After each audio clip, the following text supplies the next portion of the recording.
Hi and welcome to the channel again. Today we are making a pineapple wine. If you potentially watched my previous video with a banana wine, that was an absolute success and it tasted absolutely amazing. So I have found a recipe online for a pineapple wine, a pineapple wine. So I'm gonna have a go and see what's gonna happen and see what's gonna taste like. I think it could possibly go two ways because pineapple is quite acidic, so it's either end up tasting like a bit of a vomit or it's gonna be really tasty. So I already sold this to you, haven't I already? So there we are. We need to have 3 kilos of pineapple, 4 liters of water, 7 grams of yeast, we've got 600 grams of sugar, one cup of tea or a little tea bag, a little bit of raisins. I've got it written down as a teaspoon, but I just got basically a little pot of that, and there we have it. So let's get cracking. We're starting with the pineapple. Apparently you do not need to peel the pineapples. I know I've made a choice to peel the banana before, but with the pineapple and to make up the weight, and apparently yes, I'm leaving it on. So let's get the pineapple cut into chunks.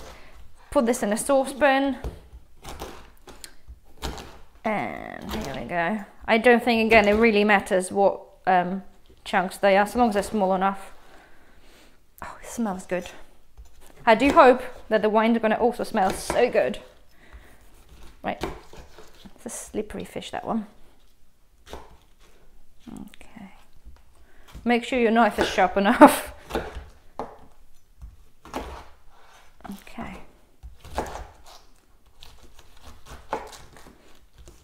Right, so, first one in. Okay, now I'm gonna do the rest of them and I will see you at the cooker. Okay, 3 kilos of pineapple is cut into the chunks. I have 4 liters of water, and let's hope that it'll be better fitment than it was last time in the banana wine and when I had to spread this between 2 saucepans. Okay. It's going in. Yeah, here we are. I am gonna put my tea bag inside. I've got 2 lemons, so I'm gonna just juice them in.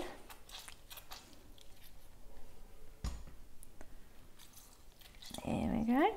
They're nice and juicy ones, those ones. Okay. There we are. And now we're gonna boil this until nice and tender.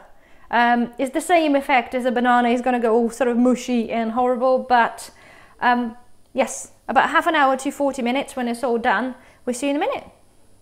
Sorry, I forgot to say, don't forget to add your raisins as well, because they need to be boiled in for the color and for a little bit of flavor. So there we are. I'm going to leave this now and see you in a minute.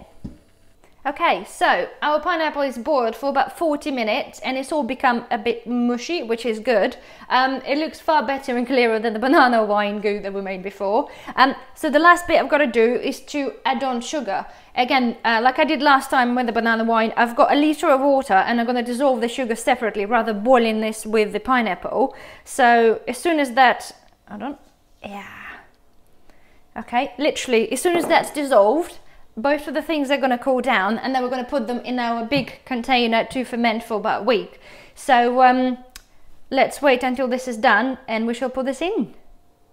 Okay, so our pineapple has been boiled and is now been cooled. I have my trusted bigger jugs bucket with the tap. So I'm now going to pour the pineapple mixture in there.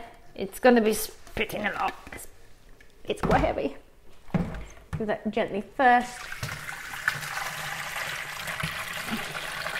It's a nice golden colour. Yeah. Okay. That looks like there's more pineapple than there is liquid. And now I have my sugary solution to go inside. Got a litre with sugar. I got golden water. Look at that colour. Looks like tea. It's lukewarm. And we need this warm for the yeast to start working. I'm going to give it a good mix up.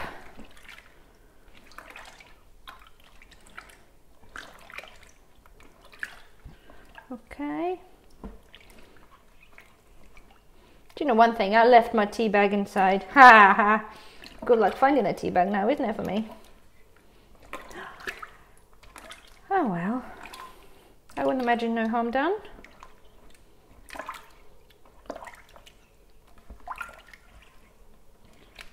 Okay, I have to find that one. Hold on.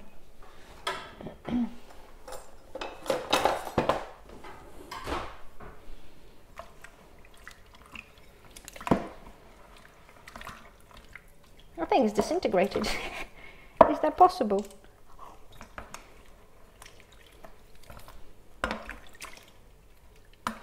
Where is my tea bag?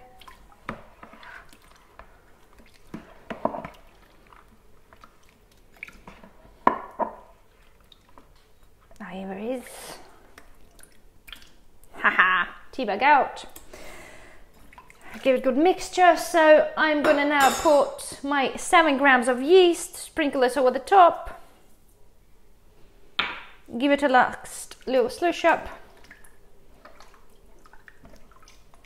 Put my lid on with the airlock, and we're going to leave this until I finish first stage fermentation, like with the banana wine.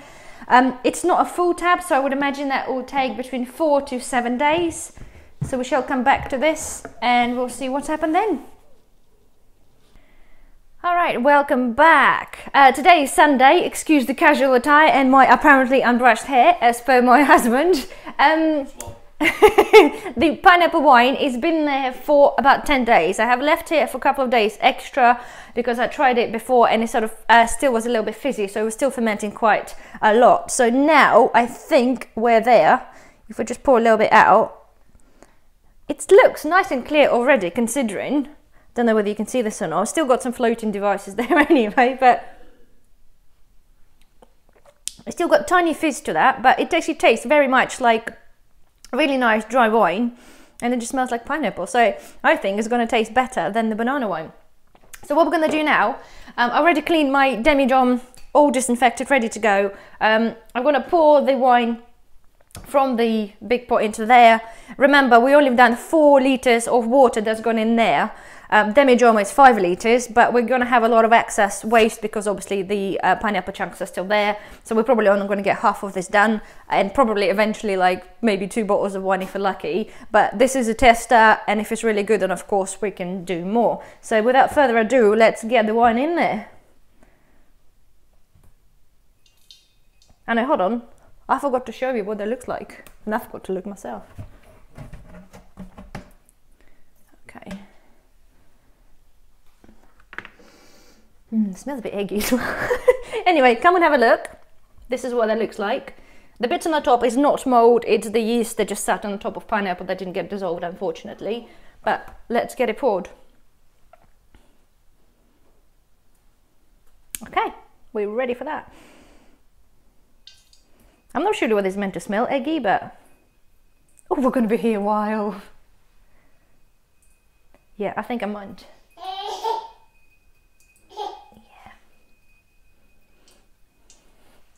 I think I'm going to prop it at the back with something to tilt it forward, because don't forget it's about here, so it's not a lot of water force to obviously get the stuff down. So let me just put some underneath. Okay, I just wedged some kitchen towel underneath, and I've got a spatula holding off pineapple to block in the hole by the looks of things. So let's go again. Hopefully, there we go, it's a bit better. Here we are. It's probably not the best way of doing this because obviously it's quite foamy, but I've done this with the other wine before and it didn't seem to affect this at all. It is going to ferment again for another few days anyway, so let's hope. Colour's looking good though. I know you can't see that probably, but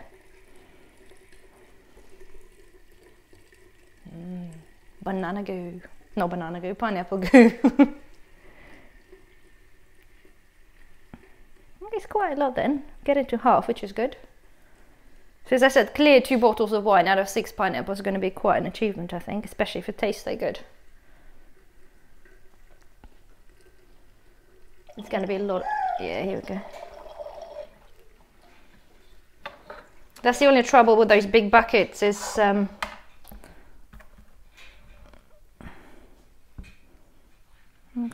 just a tiny bit left in there now, but Here we are. Okay. Right, so basically what I'm going to do is just to put the little airlock plug into that and going to leave it for another 5 days, 5 to 7 days, make sure it clears. If it's not, I'm going to add on the bentonite to get it cleared, and then we'll bottle it up and hopefully enjoy a nice glass of wine. So I've actually left the wine in there for 7 weeks, and for the past 2 weeks I have to put the clearance agent to clear it out a little bit. So it looks absolutely perfect. I have siphoned out a little bit. Look at that. How good is that? Shall we try it? Let's see. You remember the banana one was really, really sweet and it was really, really strong. So I'm a bit, yeah, unsure. Let's see. Okay, it's very, very dry, but then it's not a bad thing. If you don't like the sweet wine, this is just perfect.